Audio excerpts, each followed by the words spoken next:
Welcome to first virtual lunch with CK. I have my friend Anthony Collova here with me. He's my first guest, so thank you so much for saying yes to me. Absolutely. I didn't realize that was your first. That makes it that much better. I'm honored. I'm honored and privileged anyways, but how awesome is that? So the whole idea here is I want to have virtual lunches with entrepreneurs, smart entrepreneurs who have seen a thing or two about transitions, both in life, in relationships, as well as in business. Because I know that a lot of people at this time are going through major transitions with their personal life, economic life, business life, relational life, parental life, all of these things combined, right? So it's extremely stressful. So for those of you who are tuning in right now, Anthony is someone that I admire. We haven't actually met in person yet, but he's someone that I admire from afar, just based on who he's being, based on his experience as an entrepreneur. He's a serial entrepreneur who's built multi seven-figure businesses, and recently he actually just sold his last business, and he went on a world tour all over the world. And it wasn't until the coronavirus that actually brought him back to the land of the free. So welcome back, Anthony. Land of the free, home of isolation. Hey, there you go. Yeah, it's crazy times right now. Thanks for having me, CK. I appreciate it. And I also admire you from afar, from the Philippines, from Thailand, from Croatia and Istanbul, from Dubai. Yep. I've admired you from Nepal and back in Arizona before I left. And so I'm glad to be here with you right now. So there are many places that we can talk about because you're also an expert in macro diet. You just, again, right, there's a lot of different things that we could talk about right now. But I think for the people who are tuning in right now, whose livelihood, whose home, actually no, physicality, financially, mentality, psychology have all been disrupted, shall we say. Yeah, sure. So as someone who's been through different disruptions of life, and as well as, you literally just sold a business, so there's also a disruption there, right? Yeah. So what would you say is from afar? Because in my mind, actually, I would tie everything back to your entheogen trip altogether. Sure. In my mind, what we're going through right now is a global ceremony. Not to make light of it, but to no, I think that's a really good take. Yeah. So ceremony to me is you put yourself in a place where you willingly and you go through a very intense experience, and through this experience, you get to see the truth of what you are, and then the truth of what you're not. Essentially, your light and your shadow. And then at the end of it, you have an option to choose what you want to do with that. And to me, this global pandemic, it amplifies both the light and the shadow. It amplifies the love, the compassion, the empathy, the willingness to help, and as well as the, all of the most basic survival instinct, making others wrong, pointing fingers, blaming, resenting, all these things. So then we have an opportunity to choose what we want to do with it. So I'm curious to know your thoughts. How would you, now that you have gone through a global tour, coming back to this, what's your mindset? I think you'd use the word transition. Mm-hmm. And transition is, whether it's transition or transformation, I think that's just different levels. And I have been focused mostly on transformation for 20 plus years. I started my transformational journey when I got sober. I was 22 when I first got sober, and going from a life of drug abuse, where I weighed 120 pounds, to a life of sobriety was transition number one, transformation number one. Getting married, becoming a husband, another one. We all go through transformations. We all go through these transitions, but not all of us transform as much as we could possibly, if we were open to the idea. Many people will get married and they will just become a husband or a wife, and they will be involved in a marriage without going through the actual personal growth of doing the things that is required to be a great husband or a stellar spouse or something like that. So I think it all comes down to how much we put into it and what our intention for putting ourselves in those situations to begin with. Now, some of these situations can be welcomed. We can willingly get married. Some of them are forced upon us. Whereas, like, for me at the time, it felt like I was being forced to get sober. When looking back, I obviously had a choice, and the choice was go to this treatment center and get, do the things that they had me do, or get kicked out of my parents' house and hit the streets. So we do always have a choice, and I believe that the power of choice is really the only power that we truly have in this world. It's what is our intention behind that choice, and do we try to get the most out of it, or we just try to get by? And I'm the type of person that tries to get the most out of most things, not everything. Something, I'm still lazy in certain areas. I still struggle in certain areas. Some things I do for, I don't want to say the wrong reason, but I do them even though they're out of alignment with what I want in order to facilitate some other end for somebody else.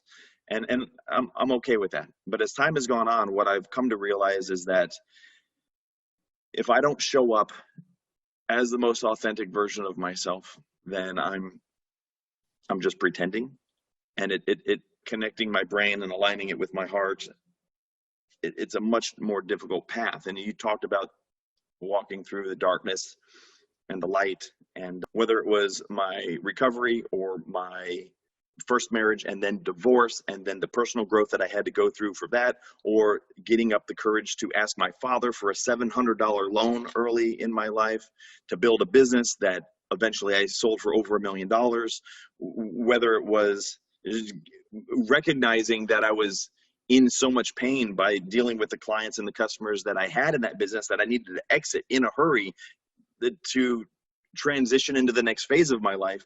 It doesn't really matter what the thing is. If the intention is not there, if I'm not willing to walk through the darkness, if I'm not willing to acknowledge the darkness, then I have no chance of spreading light. And so hold on one second. So so you said a lot. So yeah.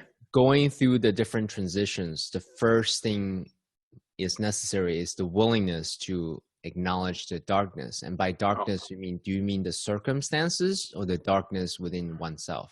Well, I think it's both, and it could be any level of either. I mean, I've done a lot of work personally. I find value like you, CK, in just becoming an expert or mastering certain things that we are interested in. And so I've worked on myself personally. And there's always the personal darkness, like early on from the drug addiction. It came, from childhood abuse, childhood trauma, pain that I was living with, following a certain set of behaviors that no longer served me, which probably did at one point, but now jeopardized my life in the way it was. Releasing those things slowly or as fast as I can, which was still pretty slowly, and getting to the point where I felt as though I had shed some of the pain, and I had gotten rid of some of the skeletons and lost a bunch of the secrets, and gotten closer to my true essence.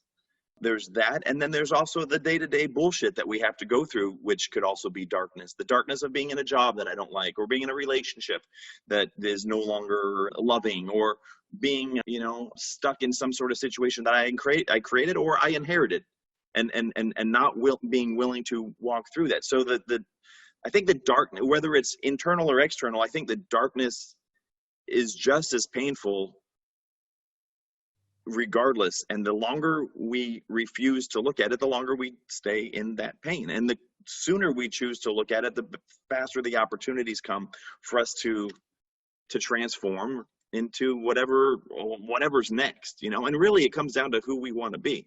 I can look at Burning Man. I've been going to Burning Man for a number of years now. And my first time I got there and I totally transformed my life. It was that transformational for me. It was that profound. And one of the things that I learned was have you ever gone on a vacation and then after you get home and you're just even if you love your job, it's like I'm not in Kauai anymore. I'm not on this beach, or I'm not in Europe, or I'm not doing these cool things, having these cool experiences, or I'm just not away from the stress. Now I'm back in the stress. There's these post-vacation blues that kind of set in. Have you experienced that? I think Yep, most for of us sure. have. And actually, the post-vacation blues starts the night before I come back, typically. It really does, with Yeah, the understanding of, oh shit, I that's gotta right. go. Yep, here it comes. What I came to realize after my very first trip to Burning Man, I was going through this decompression. I don't want to call it depression, because it doesn't do justice to the people who were actually clinically depressed. But I was going through my own version of depression. I was trying to figure out life outside of Burning Man, because it was so profound for me that I felt sad, and I felt lonely.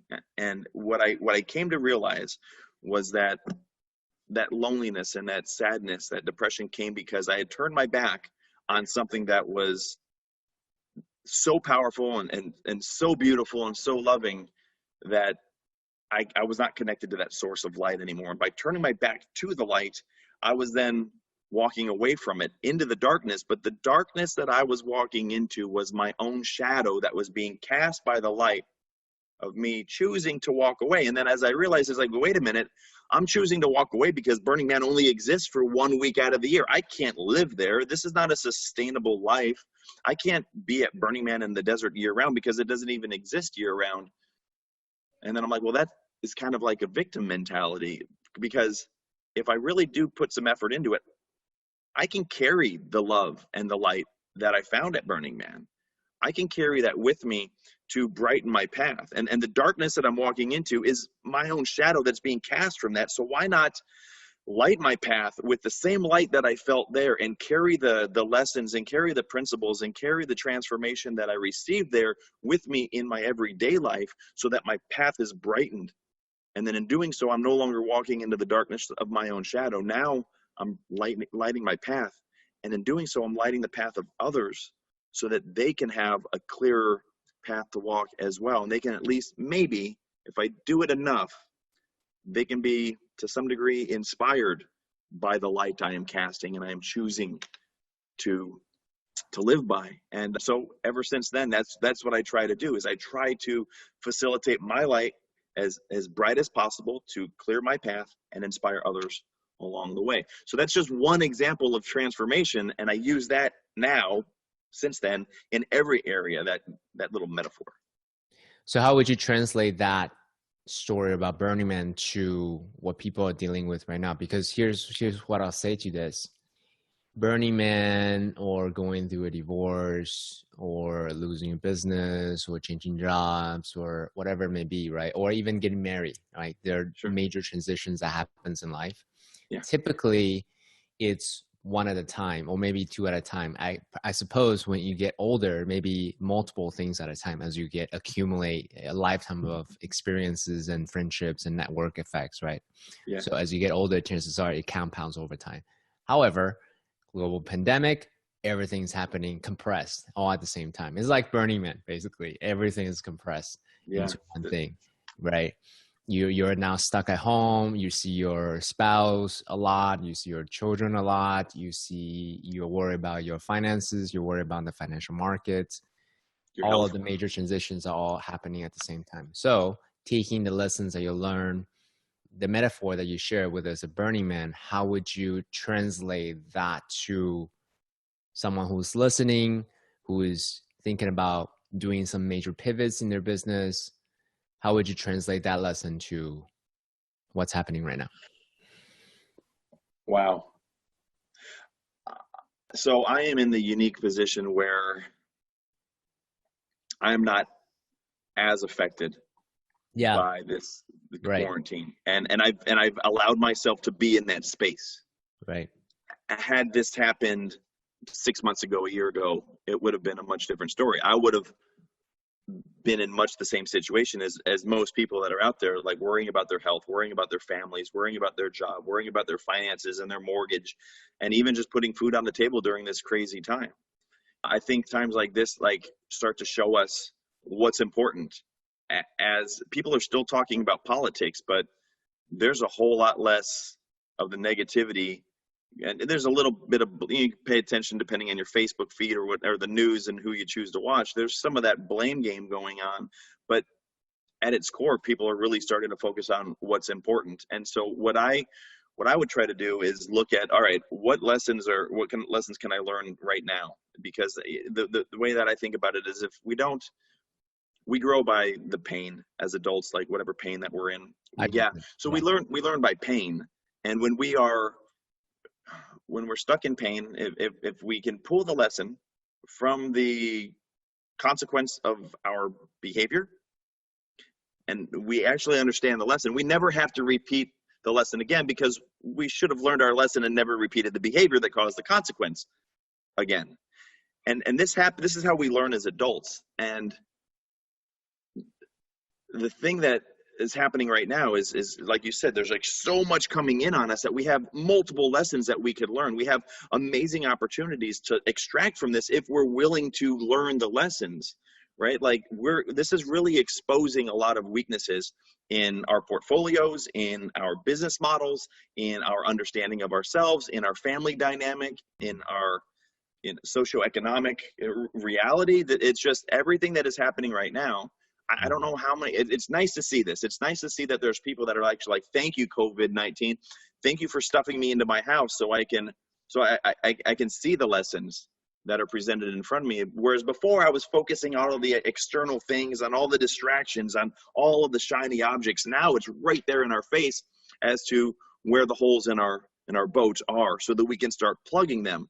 Now, do we choose to plug them or not? And do we choose to plug them with light and love and energy that will move us forward into the next phase of our lives, so that we never have to deal with the consequences of our behavior before? We didn't know that we were delinquent in so many areas before. Maybe we didn't understand that we had so much to work on. But now that we're stuffed inside, for those of us that are quarantined and doing the social or the physical isolation and the distancing, for those of us that are actually doing it, things are starting to surface. And it's how we deal with those things, and whether or not we even choose to look at them. Do we approach them as a victim and say, oh, well, it'll get better and the government's going to send a check, and then I won't have to worry about this soon as it blows over? Or do we say, okay, this is an opportunity to I'm here with my wife. Let's play some board games. Let's get to know each other again. An opportunity to spend more time with my children. An opportunity to spread that light into the darkness of this moment. Whereas the darkness in my example was turning our backs on the light. Right now, the light's just been shut off for many people. We have to spread that light in order to preserve ourselves and preserve our families and our way of life, with the understanding that some of the things are not worth preserving. We're also going to be put in a position where we start to see some of the behaviors that no longer serve us, some of the systems and processes that we have in place that have actually been jeopardizing us and that have been holding us back. And we have an opportunity to let those go. Now, not everybody is going to be able to jump into an entheogenic experience at home while quarantined with their family. So it's up to us to do the sober work, to live in this reality, and to say, what do I want out of this reality, and how do I put a system or a process in place that creates predictable outcomes so that I can move forward, as comfortable as possible given the situation. We might not be able to get rid of the worry of debt and the worry of foreclosure or the bankruptcy. There's a lot going on, but there are things that fall less in the area of distraction and more in the area of love that we can work on. And for me, love is the biggest point in the entire existence of my life. So I would rather focus on those things that allow me to get closer to my family, get closer to my kids, plug the holes in my business, take care of my employees, rather than focus on the things that don't really matter, because those things that don't matter now really don't matter later, even though we were focusing on them hardcore before. Does that make sense? It does. So let me do a quick recap. By the way, you don't know me that well yet. I'm that guy who would say, wait a minute, that's a moment. Let me underline why that is a thing that you said was profound. So what I heard you said is giving the lessons that you learn about impermanence, Burning Man, all that.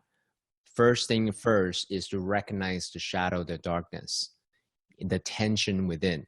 Hey, I don't quite like this. There's a little misalignment. I don't feel quite right about this. First, recognize that, then look at the lessons, the possible lessons. What can I learn from this? Yeah. So that's the second thing. And in that, then you can take tactical steps to actually make appropriate adjustments. You make an effort to, as you said earlier, connect with my wife, play some board games, etc. Is that what you said so far? Yeah, that's it. And I was going based off of a process that I've created not in my head, a process that I've created that I go through myself, that I help clients go through. There's more in between each one, but yeah, that's the basic idea. That's what it comes down to. Okay, well, I mean, if you don't mind sharing the step by steps, at least. Well, there's a lot of steps, and there are a lot of steps. Okay. Yeah, but the basic idea is number one, become aware of your situation. Be honest about what you're really working with. And so basically what you can do is you can write a list of assets and a list of liabilities. What is going right in my life on one side of the page, and on the other side of the page, what is going wrong in my life, and then get rid of the things that are going, like the behaviors that are going wrong. They don't serve us anymore. What is going right? Move that over. And then it's like, okay, now if things were going perfectly, what would that look like? And you just write everything down, and then you take the things that are going right and the things that would be perfect, and they kind of cancel each other out as to those are the things that you're currently doing. Okay, what are the things that I'm not doing right now to create that perfect life? And it's like, okay, well, there's a list of maybe 10 things that are left. And then you prioritize, then you list out the outcomes that you would receive by following each of those behaviors or each of those things to the end. And then you look at all of the outcomes that you get, and you prioritize the outcomes in order of the most important. One might be saving your marriage, or one might be starting that new business, or it might be getting funding for your business, or getting VC money, or selling off the company. Like, what is going to give you the biggest impact, right? The most momentum possible from that list. And then, because again, these are the outcomes. This is not the behaviors. You prioritize the outcomes that you get. And then once you know your top 2 or 3 outcomes, it's like, all right, now what behaviors, what changes in my life need to happen in order for these outcomes to occur? And then those behaviors get put into a process where it's like every day you start working on the small things, and you can do it based on, all right, which of these is like a 5-year goal, which is like a 3-year, a 1-year, a 6-month, and what can I start doing today in order to facilitate each of those goals in order of importance and in order of possibility according to like the chronological order. Like, what can I do today, in order to, and then it's just a matter of just like simple goal setting techniques and goal reaching techniques. But that's the basic idea. And it starts with awareness, because if you're not willing to look at your shit, I mean, to go from $100,000 to $1 million in sales per year, you got to have some, understanding of business and some understanding of yourself. But to go from $1 million to 10 million, you're going to change as a person. And if you're not willing to grow into the person that can run a $10 million per year or a $20 million per year company, if you're not willing to grow into that person and become that guy, you're not going to be that guy, and you're not going to have the $10 or $20 million company. Or if you do, you were going to be so stressed out of your mind because you haven't physically, mentally, emotionally, spiritually, socially, financially grown in the way that is going to be required for that company to excel. So every step of the way within business, there's going to be a growth spurt on an emotional level. And if you're not willing to look at your emotions, if you're not willing to look at your behaviors, how you affect others, how you've hurt others, if you're not willing to grow, then your business you're going to have a hard time growing your company. But soon as we start focusing on ourselves and our passion or our purpose, or any of that stuff that resonates with our heart, soon as we're in congruency with our heart and our head, then the opportunity for growth is exponential. So I want to make it very tactical for the people who are watching for this. So rather than just listening for wisdom and principles, and then they had to take the time to translate into their specific situation, I wanted to make it as applicable as possible so that they can Yeah. actually take everything that you say and say, go try it, go experiment with it. Okay. So let's actually break it into a few different categories. Let's say someone who lost a job. Okay. They now need to go start a business. They have waited for so long to try something radical on their own, but now finally this is the opportunity. They're being forced to go out and reinvent themselves. Okay.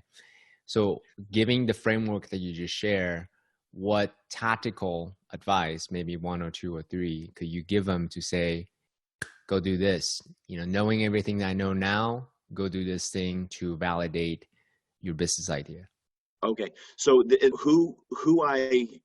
advice that I give would greatly depend upon the person that I'm talking to, because somebody might have just quit his job as a stockbroker that has $500,000 saved up in the bank for retirement and is willing to spend $200,000 in order to facilitate the next business, right? That person would get much different advice from me than somebody who just quit their $50,000 a year job as a manager and wants to explore the ideas. So it really depends. Are they starting from nothing? Do they have something to fall back on, or do they not? How much do they have to invest? But regardless of that stuff, I think what's important is that we start with honesty about ourselves and what we're truly capable of doing and what we're truly interested in doing. See, people come to me all the time and they're like, what should I do? I don't want to work for the man. I don't want to wake up to an alarm clock. I don't want to have a boss anymore. I want to start a business. And the first thing they want to do is they want to invent something. And that seems to be like, what kind of product can I invent? And my thought is like, don't worry about inventing something new. Just do something that either that you know, that you love, or something that you're interested in so much that you're willing to dedicate your life, your immediate life, to learning about. What do I know? Like, what am I a master at? What do I love? Or what am I interested in? If you can stick to one of those three things, you're going to be okay. The problem I think happens a lot of times is that people will see a good idea, but they know nothing about that industry. I happen to be good at starting businesses in industries for which I know nothing about, because I find industries that I am interested in. And then that interest fuels the momentum to keep going forward so that I can eventually master it. If I don't get to the point where I love it, though, I end up selling it. So starting, I think, with something that we absolutely are passionate about is paramount, so that we start out in congruency.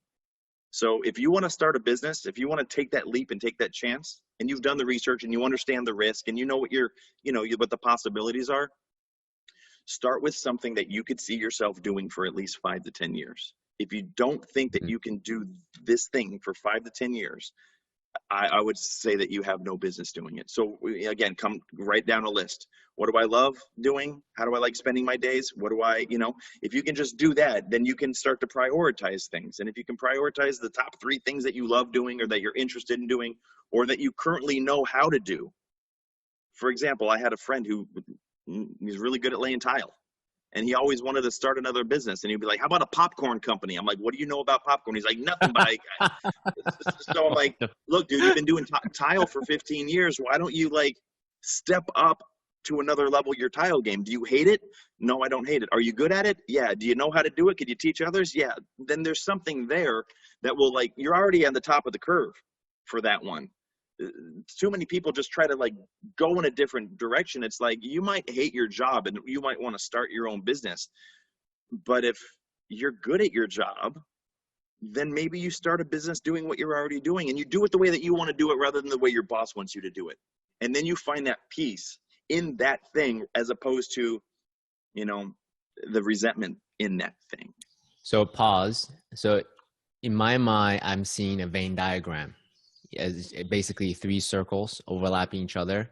Something you're passionate about, something you're good at, and or something you're very curious about. Love, you're very close. Yeah, something you love, something or something you're curious about. And whatever that section in the middle is, right. If you can nail that. Okay. That's key. Beautiful. So that's something that's for someone who's starting from scratch. I think that's step 1. Yeah. And you wanted 3 steps. So Oh, okay, go ahead. All right. So step no, two. I mean, I'm going to make them up as I go.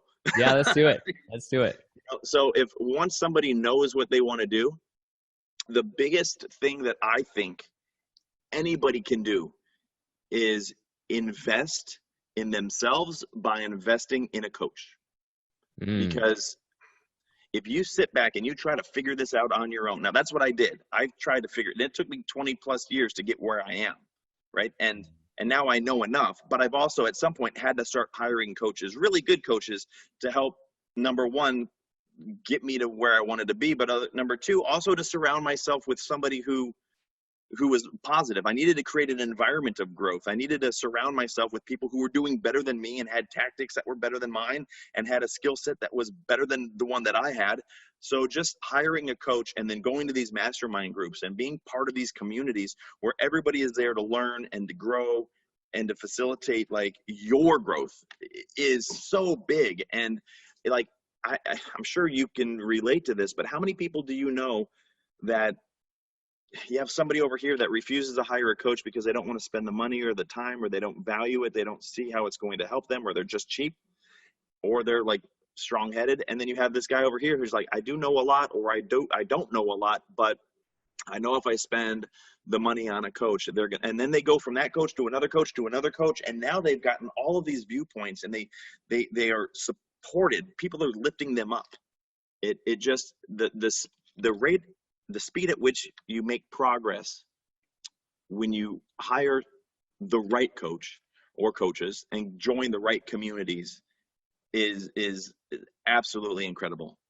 And far too few people value coaches. And so I'm just going to say skip to the head of the line and get the answers to the test from somebody who's taken the test a number of times, right? Walk into that classroom already knowing the answers. And you do that by hiring a coach either in your field or just in marketing perhaps, because when a lot of people start as, I don't like the word solopreneur, but when you start out by yourself, you're just hit and miss, just throwing shit on a wall hoping something sticks. And maybe you take a course, or maybe you take a class, or maybe you sign up for a video course, or maybe you download a free ebook. But having somebody that you can turn to that has the experience plus their own community of people like you that are also in it, that have been in it for a while, is like, that's where I would go.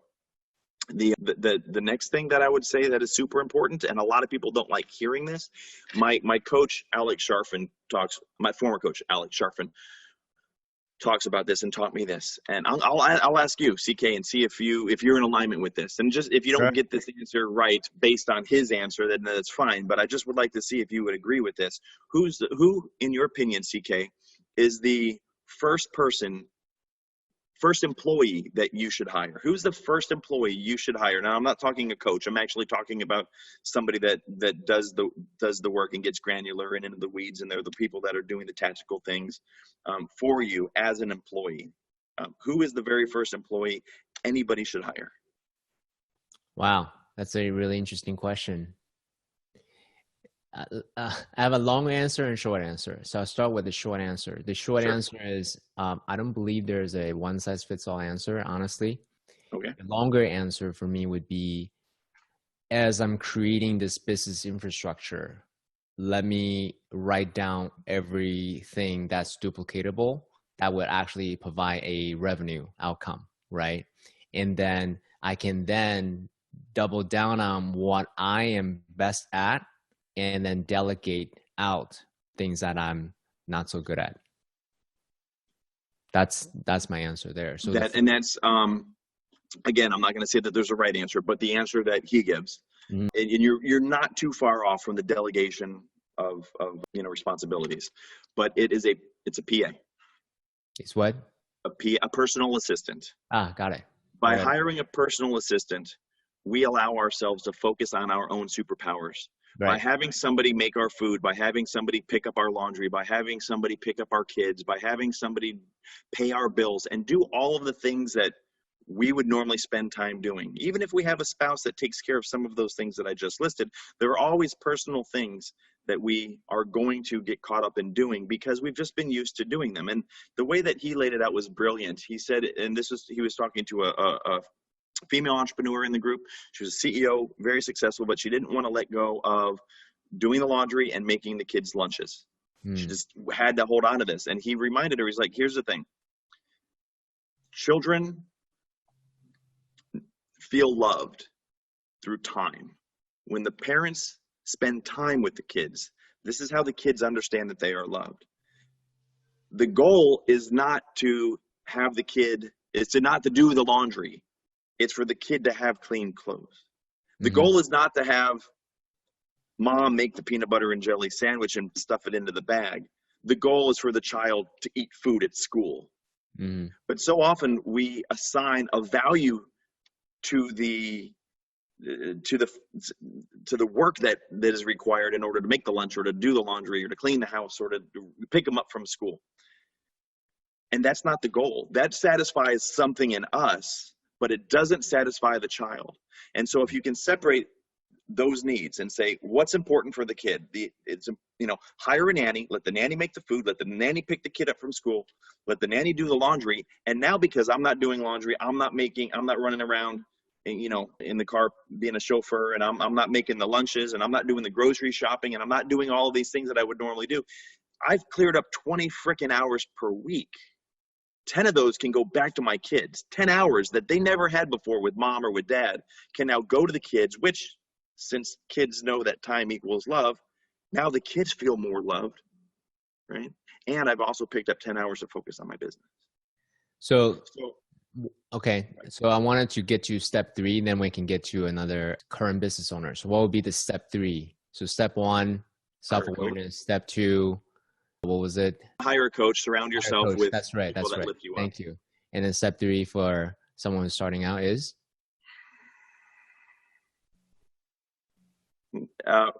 Step 3, I think they all start to become like kind of even. There's so many other things that we could focus on now. Sure. I think too many people stop trying to grow mentally, emotionally. They give up self-care in the name of I'm busy and I've got to grind. So many people start grind. Yep, there you go. So many people start grinding, and they I like Gary Vee. I think he's got a lot of good stuff, but I also think that the things that he says can in some cases be damaging, because so many people feel like I've got to neglect my kids. I've got to neglect my sleep. I've got to neglect my nutrition, my exercise, because I need to grind so hard on this 7 days a week that it consumes me. And so many people do that, even if they're not following Gary Vee. Like they just start doing so much that the self-care and the personal growth, it goes out the window. And if people can remember that by focusing on themselves, by putting themselves as a priority, they will get more downloads from the universe or from God. They will be less stressed out. They will have less turbulence, less pressure and noise in their life. And as we all know, when we reduce the stress, it uncovers things that are hidden by the stress. The more stress we have in our life, the harder everything becomes. So if we can take care of ourselves, the journaling, gratitude list, Epsom salt bath, proper hydration, proper nutrition, exercise, doing positive affirmations, doing all of these little things that might seem kind of quirky and new age, but if we can do them, we substantially lower our stress, which makes everything easier. And if you're going to be starting a business where you have money going out, uncertainty as to how money is coming in, a lack of predictability because you have lack of processes, lowering your stress is going to immediately put you in a space of momentum as opposed to a space of distraction. Sure. So I think this could be number one. Maybe lowering stress and like creating systems of self-care should be number one before anything. I don't know, but I think if people can focus on that, it sets them up to do everything better. And this is one of those things that's so paramount. It should not be forgotten about, not be dismissed, not be reduced. It needs to be prioritized. That might not be a super tactical thing. Like, you want tactical, start brushing your teeth with the opposite hand. That's tactical. If you start brushing your teeth with the opposite hand every day, that you send new signals through your brain that says you're doing something different. There's a risk there. You might jab your gums. You're not going to kill yourself, but you're doing something different every day. And then now you're rewiring your brain for success. Then start making your bed every day. Then take a different route to work in your car every day. Then hang a picture upside down in your house as a reminder. Some of these, I don't like biohacking, neuroplasticity, some of these neuroplasticity things, some of these NLP tricks that we can do to like get to the point where we're starting to rewire our brain and move forward in a different direction. Do that with self-care and it's game over. I mean, one thing I want to say about self-care, everything you said, absolutely correct.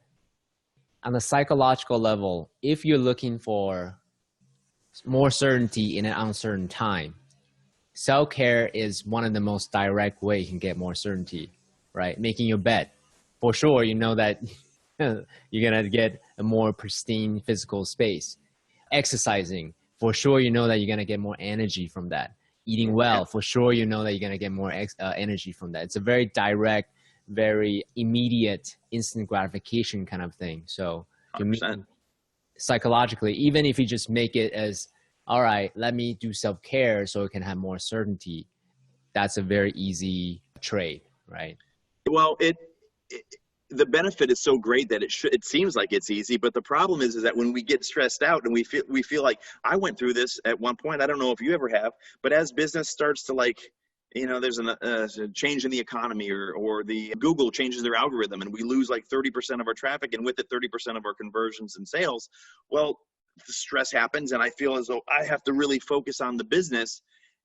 And why am I going to take a bath right now? Why am I going to focus on hydration or affirmations? Or why am I going to focus on my journaling when I really need to be focusing on my business over here? It's like, it's counterintuitive.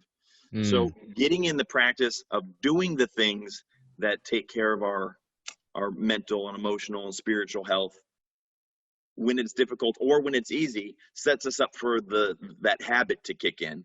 That way, when it is nothing but difficult, we're still in the habit and we still reap the rewards. Because it does seem easy, like it's a no-brainer. I mean, to people who practice these self-care things, we know the value, so we do it.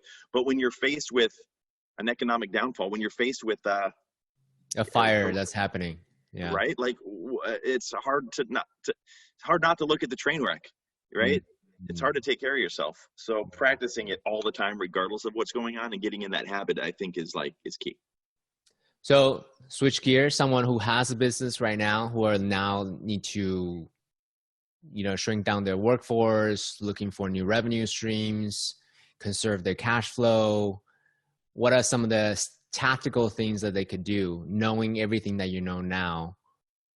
What would your advice be for them? Oh, I mean, what a great opportunity this is right now. Like, what an amazing fucking opportunity this is for people to restructure and reorganize. I had 19 employees and had to cut down to 4 at one point because things in the market changed that bad. And I took 6 months to do it and I went in the hole about $200,000. I really wish I would have acted sooner. I didn't have a worldwide catastrophe, a pandemic to light a fire under my ass. It wasn't okay that I did it because I was the one that was choosing to do it. Whereas this, even though if I would, a lot of these people are going to have to choose to cut back employees and cut back on their times and cut back on different things. It's more understandable. You have more wiggle room, more forgiveness because everybody is going through this to some degree. So I say embrace the shit out of it. I say right now, and I'm not saying it's a good thing to fire people. What I'm saying is go through your books, go through your assets, go through your culture, and make sure that you figure out what is important for you to keep and what is important for you to get rid of. And I think when it comes to survival, number one, what is bringing in income still? Who is actually bringing in income versus who is actually contributing to the culture? Because you might have an employee that doesn't bring in a lot of income, but they energize the entire team. And then you might have a sales guy who brings in a lot of money, but he brings people down. This is that opportunity that I'm talking about. In that case, keep the culture. There are people looking for jobs right now, and you can find a new closer. You can find good closers. You can find people that are going to be willing to not only do the things you need to do, but do it for less and to give you discretionary time so that they hold on to their job. Now, I'm not saying you should go out there and pay somebody. Real quick interjection, because that's actually contra to what a lot of people would say right now. So I love that point you just made. Because right now, a lot of the people's advice is conserve cash flow, fire every non-essential employees. But the point you just made is, hey, there are people who may not be revenue generating, but they're morale generating, positivity generating, positive energy generating, culture generating. Yeah. You want to ensure that you conserve the essence, the soul of the company during this time, rather than just saying goodbye. You don't generate revenue, generate profit, therefore you gotta let go. Is that accurate? Oh, 100%. See, the thing is when we hire somebody, when we start a business and you start to build your team, my belief is that we should hire based on culture first. And you can get into some of the, do I want to hire based on human design? And do I want to hire based on, what is it, Myers-Briggs, thank you. Do I want to hire on some of these things? But like, most of us don't hire based on the stars. Most of us don't hire based on culture. We just need to fill a job. I need a graphic designer pronto, right? Like the PA, the personal assistant that I said, like that will clear everything up. But if you hire a personal assistant that's not aligned with your goals and with your culture and with your beliefs and your ethics and moral, like it doesn't matter. So the first thing that we should always do is hire a team based on number one, culture, and then number two, skill set. Like skill set should not be the first thing. It should always be like culture driven. If you haven't done that, now is the time to push the reset button. Just start over and get rid of anybody that is not a good culture fit. And then only hire people that you can afford, that are culture driven, that align with your morals and your ethics and your goals, and then have the skill set that you require. Because if you do it that way, you're going to be surrounded by people that already understand you, and they already understand your clients. Because if you've done it right, then your marketing should attract the clients that are in alignment with you, which means you're attracting clients that are in alignment with your entire team, not just with your team's ability, but with your team's mindset. And that's huge. So right now is the perfect time to do that. Now, you might not be able to afford to keep your entire team, right? But this is going to show us, where do we plug the holes in the boat, right? And if you plug the right holes, you might need to change your avatar. You might need to start selling different products to different people. You might learn something about yourself in this crazy situation we're in right now. So that's step two. So tactically, what can they do to rethink a way to repackage, their business for the new avatar? Well, you have to be willing to let every single thing that go, because it might be required. Like your business, like the truth is, your business might not be sustainable in this market. And if it's not sustainable in this market, is it worth doing in a thriving market? Right? Because if you have a business that is totally sustainable and thriving in something like this, it should be like exponential in a good market. Now, that doesn't mean that everybody has to scrap every single thing that you're doing. You could just reposition and pivot your message. You might need to just pivot your message. Same product with a new message could be all you need to do in order to start getting new sales in. But if you're not willing to look at that, if you're not willing to grow, then you probably deserve to go out of business anyway, because there is somebody out there that's going to be willing to grow. There's somebody out there that's going to be willing to serve their clients in the way that they need to be served right now, rather than the way that they want to serve their clients right now. And if you only serve your clients in the way that you want to. So what's the litmus test? Because they're all making critical decisions right now, right? Should I shut it down? Should I double down? So okay, well, what would you say, sure. Should I, this is weak, let me kill it, or this is strong, let me double down. Hopefully in time it will continue to thrive. Yeah, I think it comes down to what we originally talked about on your list of like things I want to do and things I don't want to do. Is your head and your heart in alignment with one another? Is there congruency there? And is the way that you are helping people solve their problems, is your solution to their number one, is your solution in alignment with the way you think and the way you feel emotionally and energetically? And if everything comes together and you're doing right by your spirit, by your God, by your soul, by the universe, if you know that the product that you sell is ethical and moral and really will help people, and you feel good about it, that's all that matters. Then you go forward and you owe it to the world to sell the shit out of that product. You must, because you're in alignment with your higher power. You're in alignment with source. If you're not there and you're like, well, it has the potential to make a lot of money, a lot of things have the potential to make a lot of money. My first business online, I was selling Ginsu knives. I wasn't passionate about that, and so it went nowhere. But if you're able, if what you're doing is not passionate, if you're not morally and ethically and culturally like driven towards, you know, that space, and your solution doesn't help people in that way, I would say figure out how to adjust and pivot so that you first, not your clients, not your employees, not your product, not your program, not your website, not your marketing, but you, that you are in alignment with whatever. Like you know, I'm God, I've got, you know, the universe, source, whatever it is that drives you. Like, get right with yourself first. And if you can do that, like, this is a hell of an opportunity to do that. And it might only require a small pivot. Just look at the way that, you know, how are you helping your clients? Are they becoming better people, or are they making more money? Well, there's something to be said about making more money and helping their families grow and succeed. But like, can you do better than that? And if you can, do better. Yeah. Like, analyze that shit first and then make decisions based on how to move forward in that space. Yeah, for sure.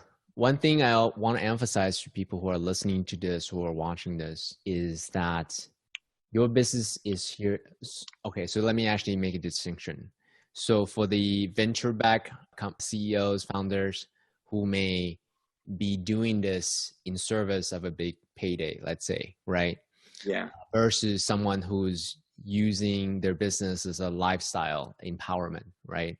So I'm speaking to the people who are designing their business in a way to serve them. Your business is here to serve you. You're not here to serve your business per se. So really think about the kind of business that you're creating, and is it serving your life, your purpose, your mission in the world, your core values. I think that's the other side of what you're talking about in between the lines. You didn't say explicitly. No, but that's a great way to put it. Yeah. It's almost like this. It's almost like the environment. Like, are you in an environment that lifts you up? Or are you in an environment that pulls you down? If you go to my office, my old office in Phoenix, I had pictures of puppy dogs everywhere. I had like awards that I had achieved. I had my bodybuilding trophies up there. I had pictures of my wife and my dog everywhere. There was nothing in my office that did not add to my momentum. Mm-hmm. Well, that's where it started, was my environment, and then it went on to my employees. I was surrounded by people that lifted me up, and then it went to my coaches, and I was surrounded by coaches that lifted me up, and then my clients. I only deal with clients that like I want to work with, that recharge me. Is your business serving you? Is your business recharging you? Is your business, like, do you look forward to it? And if you've created something that drains you as opposed to something that lifts you up, then you need to look at that. And I think you put it very eloquently, more so than I was able to see in that moment. I like the way that you phrased that, but it's like, your business should serve you. You shouldn't serve your business. I like that. Right. Thank you. So that's step 2. Is there a third step for the business owners who are reinventing themselves for this new environment?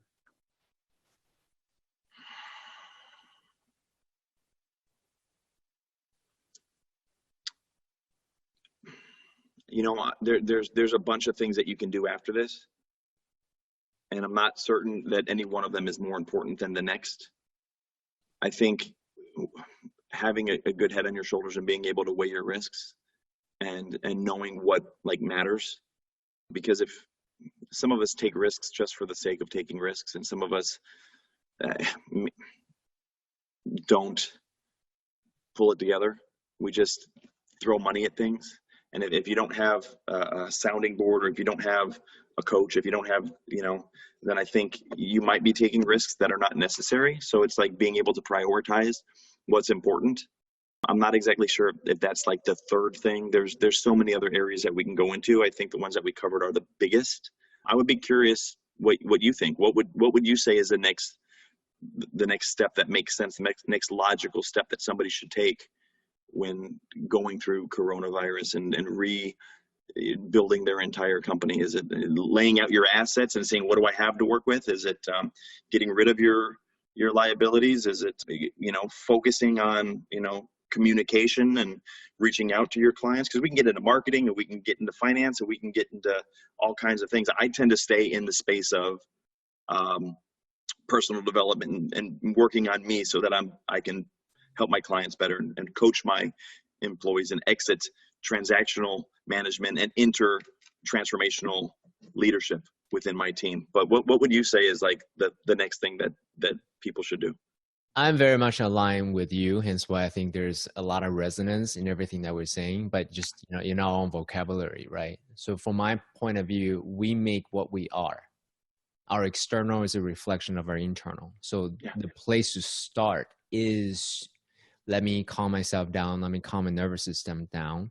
Let me find some more awareness of what's aligning, what's not aligning, what feels good, what doesn't feel good. And then use that as an honest mirror to what's actually happening internally as well as externally. Yeah. And then from that space, then conserve cash flow, right? And double down on what generates revenue. Yeah, absolutely. And then really take an honest look up core competencies, and then and also look at who I want to serve. Like who am I passionate to serve? And then combine the two together to see, what in my mind, theoretically, what possible offers can be made in that area, and then get into communication with those people right away. Who are my top customers? Get in touch with them. Well, first and foremost, that's a decent human being would do. Yeah. Yeah. And also in terms of business, that's the relationships that you have on the top relationship that you had. And from those interactions and conversations, then new possibilities, new collaborations, and new offers could come out of that. And then after that would be, all right, so here's an offer. Let me go talk to other partners with similar type of audience and joint venture with them. Right? Mm-hmm. Create some kind of joint venture opportunities, and then you kind of grow from there. In my mind, that would be, if I had to break it down to step by step, that's what I'll do. Yeah.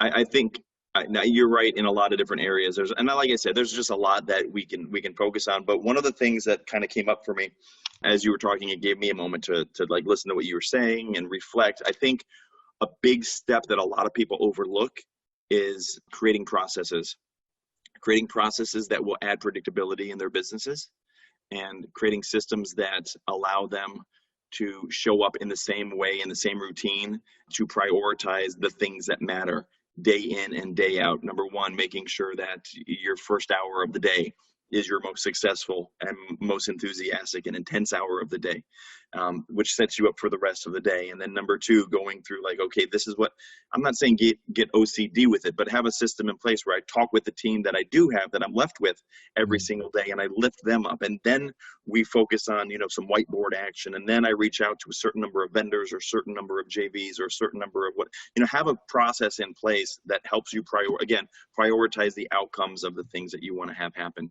Because if we try to focus on so many of the things, it's real easy to get away from what actually is going to keep us afloat. Because let's be honest, you can have all the culture in the world, and you can be, a company that is faith-based or culture-driven or conscious-based or, eco. You could be the best, have the best intentions in the world, but if you don't have cash flow, it doesn't matter. It's over. Game over. It's over. So prioritizing systems, putting in place systems that allow you to prioritize the things that matter the most, one of which is, how do we generate cash immediately while still holding true to our ethics and morals and culture, and provide value and truly do help people? I think those are I think that would be where I would go with my very next step. Put those systems in place, not just for me, but for my team as well. So by the way, can we go a little longer? I know that we. I'm here with you, man. Whatever you want to do.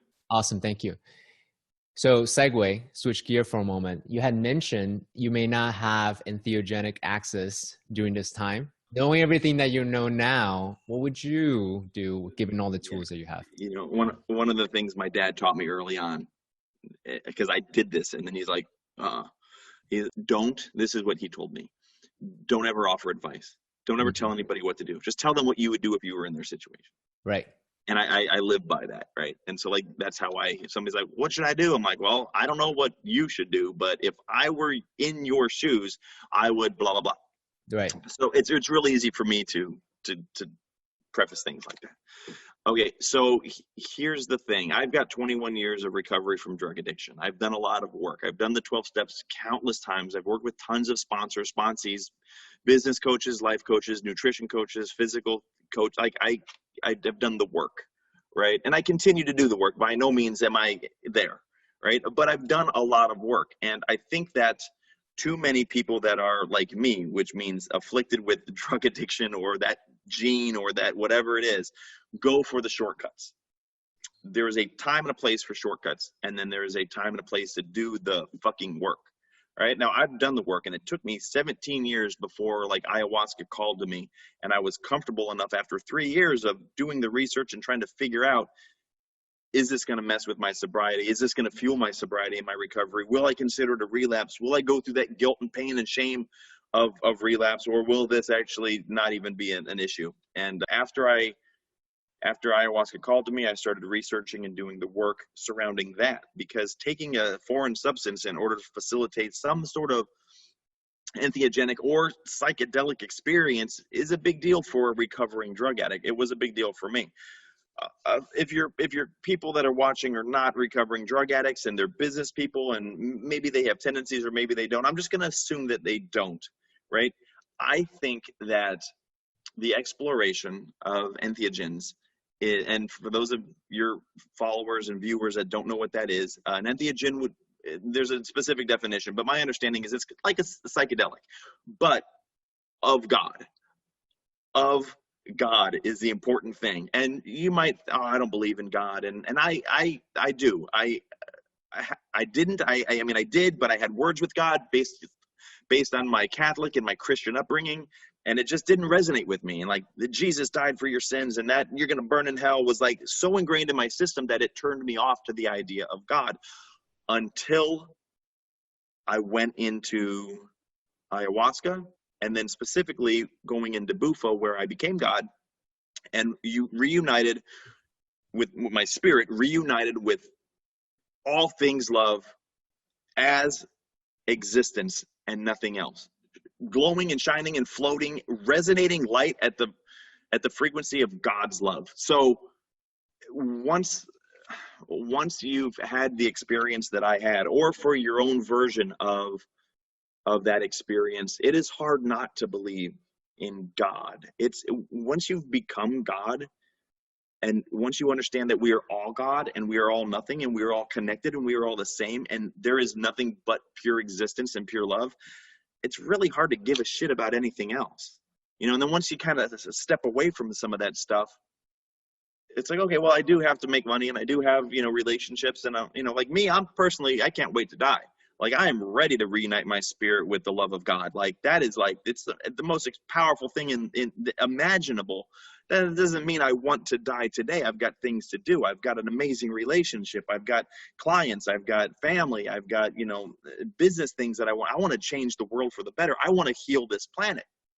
So while I'm here, I'm going to take the lessons, kind of like Burning Man. I'm going to take the lessons that I learned from my ayahuasca ceremony, specifically from my Bufo ceremony, which if you've never done Bufo, holy balls. But like, take my lessons and move forward so that when I approach business and I approach my relationship and I approach my clients and I approach my family, like, I am doing so specifically from a place of love, specifically with the intention of healing the world. And even if it's not healing the world, it's healing my country and healing my state and my community and my home and my family and myself, right? That's where it starts. And so do I suggest that people, oh, fuck, dude, yeah, everybody should do this stuff. Just like everybody should work the 12 steps of Alcoholics Anonymous, even if they're not a drug addict. If you ever look at the 12 steps, they are brilliant and they are purifying and they are cleaning and they are so amazing.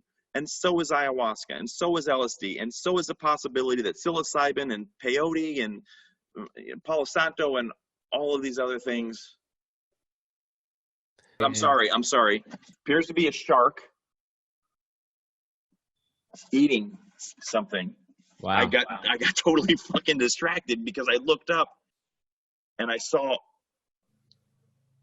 okay, see, that's how ayahuasca works. When I'm in ayahuasca and I heal, like the animals in the jungle start chirping and releasing my pain for me. The wind rustles the leaves and comes through my body and explodes to God.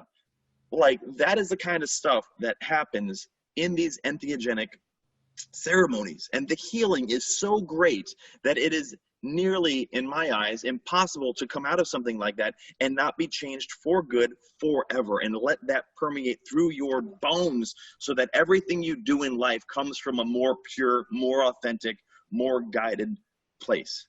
So why, it might have been dolphins, man, but I don't know. But like, that's, to me, should everybody do it? I don't know if everybody should do it. Yeah, obviously, if you're schizophrenic and you've got bipolar, then there's some things that, like, this stuff does not work well with others that have situations. But if it calls to you and you feel the need for growth, if you feel the need for healing, if you feel that there is something bigger out there that you want to connect to, and you're not afraid of exploring the idea that maybe there's a power greater than us, then I say, look into it, see if it resonates.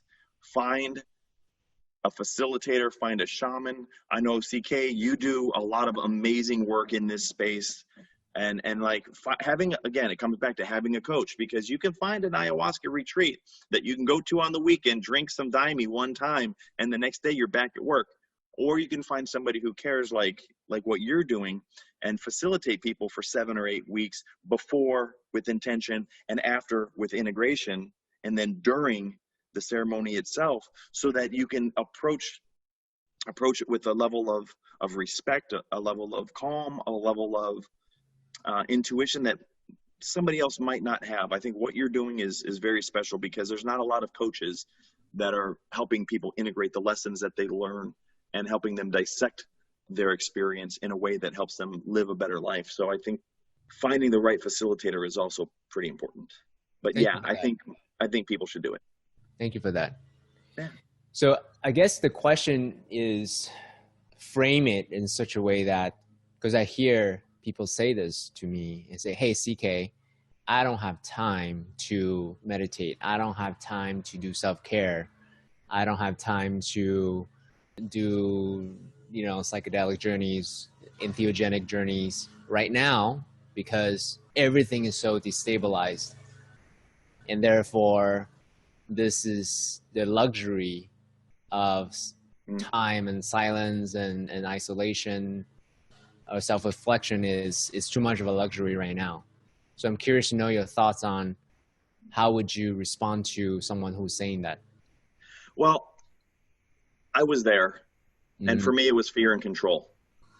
It wasn't that I didn't have the time. It's that I didn't prioritize the time. It's that I didn't value the experience that was behind the ayahuasca ceremony, or the meditation, or the journaling, or the affirmations.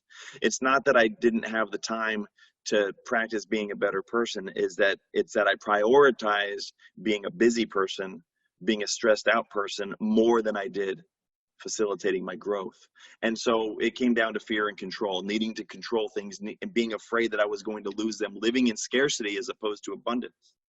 So what I would say to people is, when somebody says to me, when one of my clients, I always reframe it. And when they say, I don't have the time to meditate, what I say is, okay, so you don't have time to get downloads from the universe. Like, I don't have time to do affirmations. It's like, okay, so you don't have time to let go of your limiting belief systems in exchange for something that will allow you to grow into the person that you want to be. I don't have time for,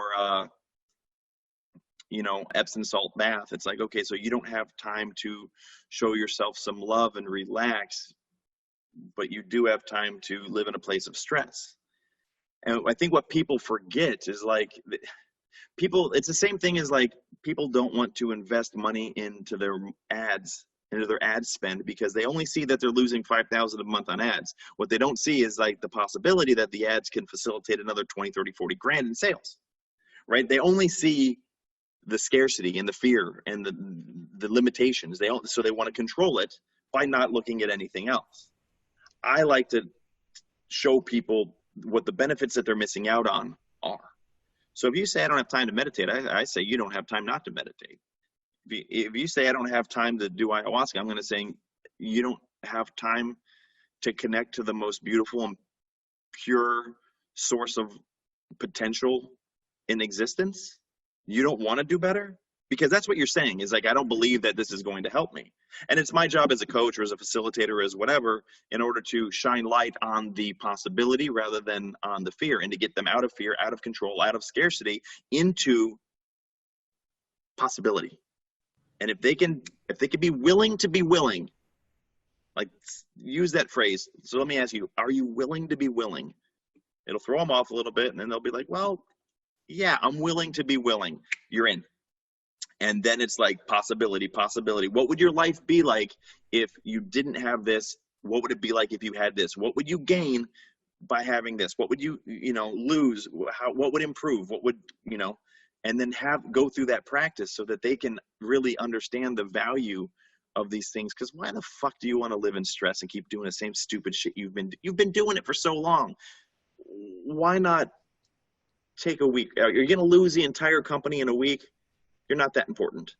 You're really not. We're all going through this shit right now, right? Like, become important. Prioritize yourself and the possibilities of the outcomes that I might be putting in front of you right now. And if it doesn't resonate, then they don't resonate with me as a client, and then I did a poor job of marketing to them in the first place, because I only want to work with people that want to improve themselves. It's my avatar is somebody who cares about personal growth and personal development.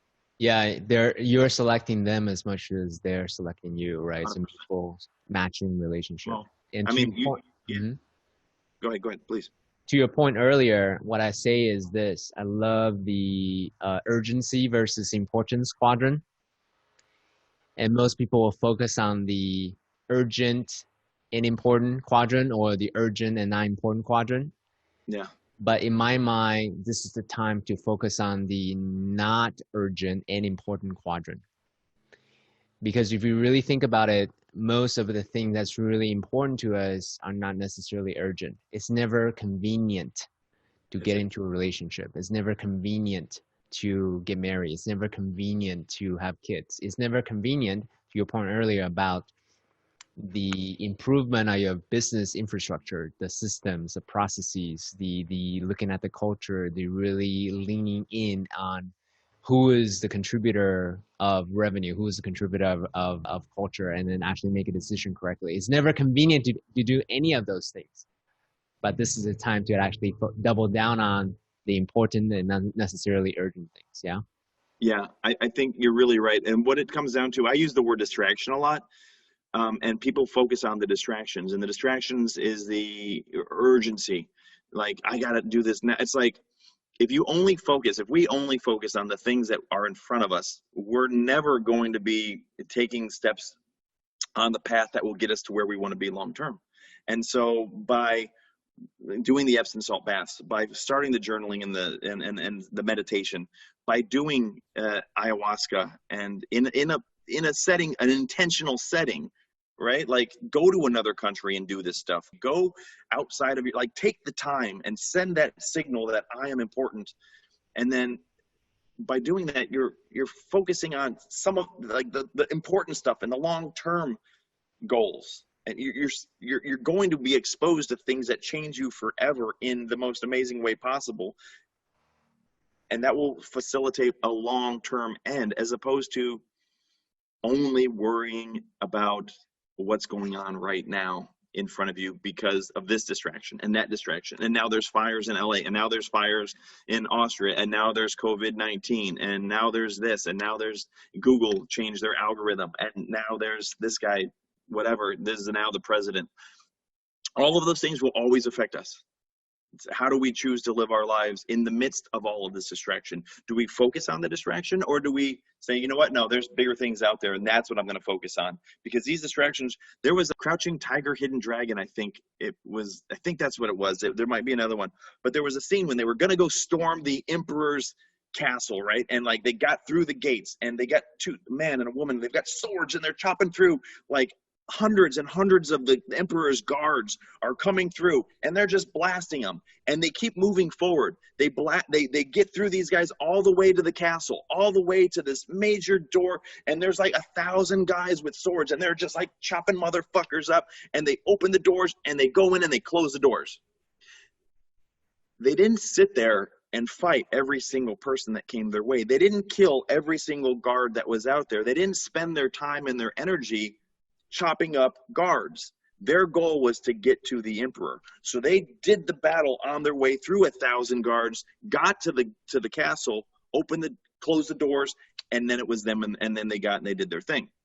Too many of us sit there and focus on killing all the guards and focus on the distractions and never take the steps on our path to get to the emperor. We never get to that prize. Many of us don't even know what that prize is. We don't even know that there's an emperor or a castle or anything else. All we see is Trump this and Sanders that and COVID and business and distractions and pissed off clients and pissed off employees and drama in the workplace. We just deal with all these things, and we're left putting out fires rather than building an empire that we want to build.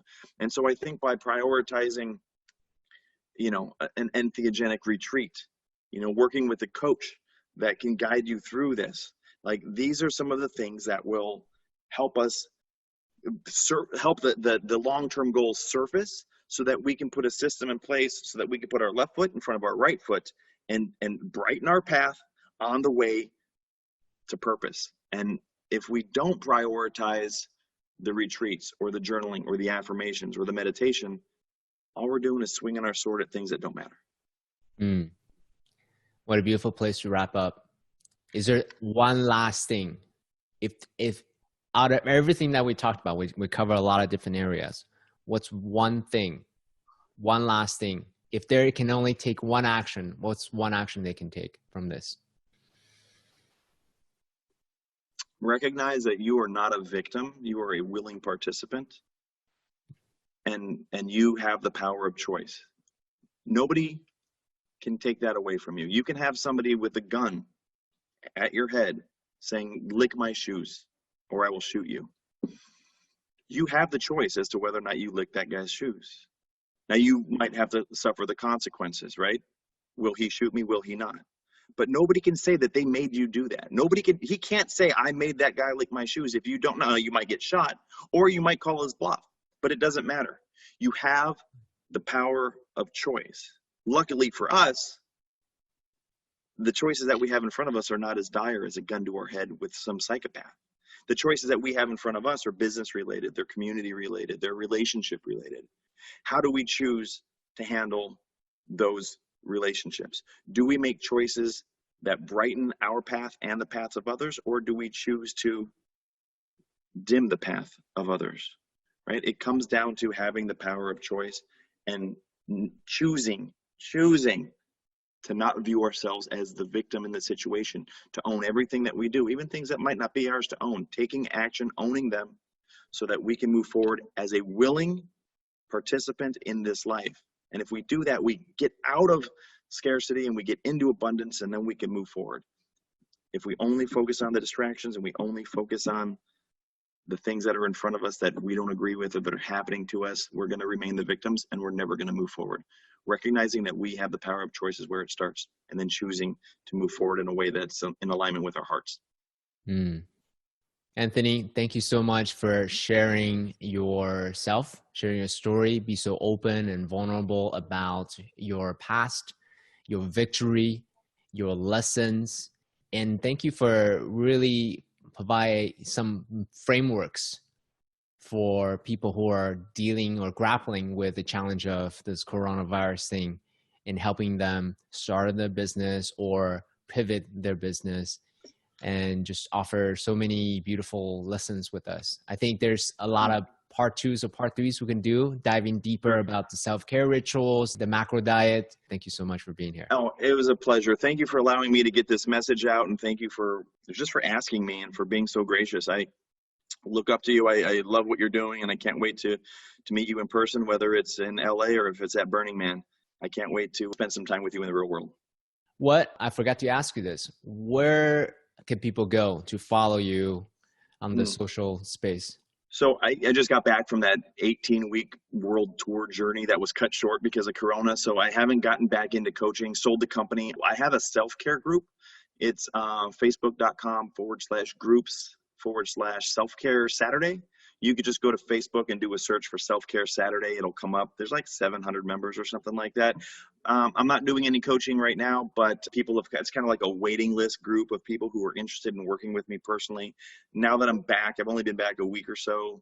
I'm starting to get a little bit more active on there. And as time goes on, I will be launching a masterclass and doing some more things to, so if people want to get in touch with me, just do a quick search on Facebook, Self-Care Saturday, and ask to join. Everybody gets in pretty easy. Beautiful, my friend. Thank you so much. Really appreciate you. Thank you.